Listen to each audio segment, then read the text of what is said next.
Hello guys, magandang araw. Ngayon ay magluluto tayo ng buttered shrimp. Ito po yung sangkap niya, syempre shrimp at mushroom, bell pepper, bawang, sibuyas at syempre yung cauliflower. Ayan, nilalagay ko po ng gulay. Unang-una, magpainit tayo ng lutuan. Ayan. Ayan. Tapos pag mainit na, lalagay natin yung ating butter or margarine. Ayan. Tapos, dyan tayo gisa ng ating bawang. After nyan, isusunod natin yung ating sibuyas. Igigisa natin ang bawang at sibuyas sa ating margarine. Tapos, ang susunod naman dyan ay ang ating bell pepper. Ayan. Masarap talaga pag ganyan. Pag may bell pepper siya. At pampakulay din ng ating niluluto. Pagkatapos nyo guys is isusunod na natin yung ating shrimp. Ayan. Medyo palambutin natin yung ating bell pepper bago natin ihuhulog ang ating shrimp. Magluluto na naman tayo ng shrimp ngayon. Ayan, dahil nakailang days na tayong karne, laging karne. So, ngayon mag-shrimp naman. Yan, nilalagyan ko po ng paminta. Tapos, magic sarap.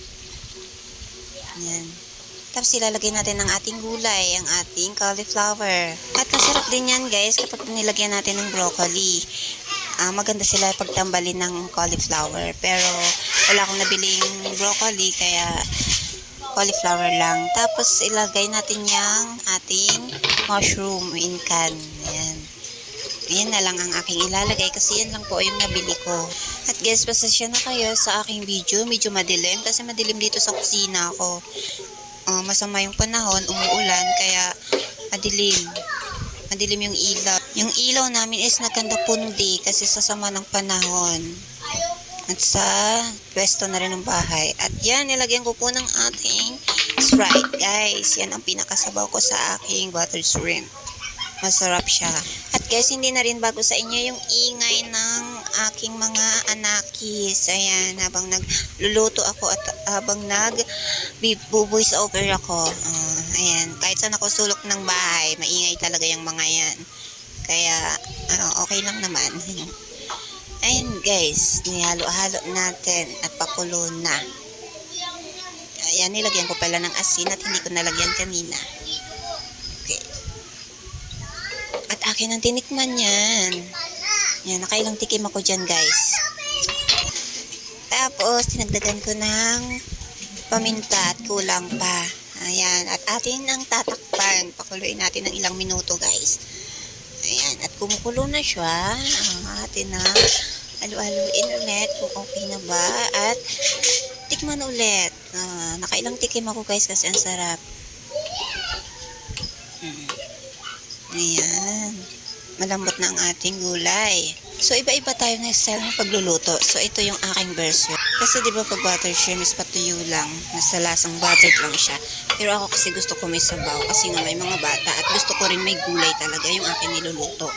So, ayan, titikman na naman natin. At okay na okay siya guys. At ayan, at tatakpan natin. At ilang minuto na naman ay ating bubuksan. Ayan guys, pwede na siya.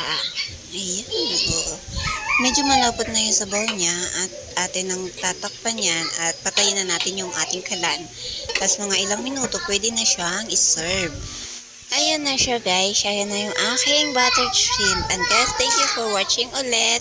Please like, comment, and share na rin kung nagustuhan nyo. Thank you!